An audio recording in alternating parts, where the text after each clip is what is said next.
balita. Back to you, Awi Abayari. Maraming salamat sa iyo, Mario Garcia ng Radyo ng Bayan mula naman sa Radyo Manila, Estados Unidos. Na po ating balita sa araw na ito. The latest developments on Manny Pacquiao versus Mayweather.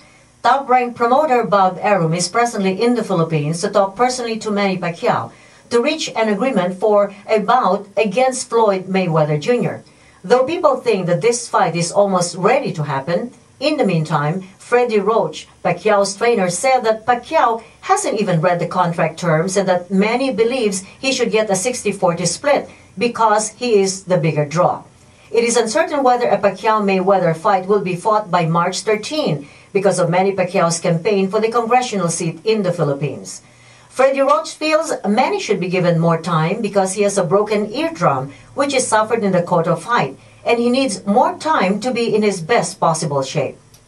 As far as the boxing fans are concerned, the mega fight between Pacquiao-Mayweather has to happen and will likely happen.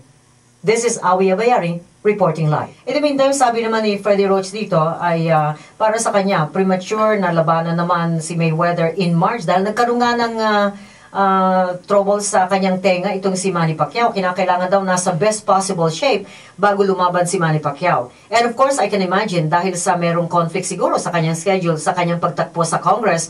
And so, I don't know what really will happen. Well, that's also considered yung pagtakbo-takbo niya, no? So, we will see. And anyway, i-announce naman ni Bob Arum yan, i-announce dito sa Pilipinas yung bagay na yan. That's right, that's right.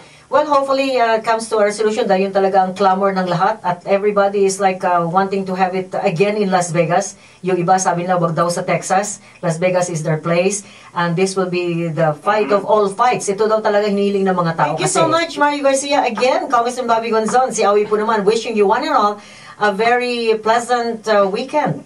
Thank you so much, Mario. Until then. Thank you. All the best and have a nice weekend, Awi Abayari from United States. of A, 8:31 in the Philippines. Alright, yan po ang ating pagpapalitan ng balita. Hatid pa rin sa inyo na himpilang ito, Radio Manila.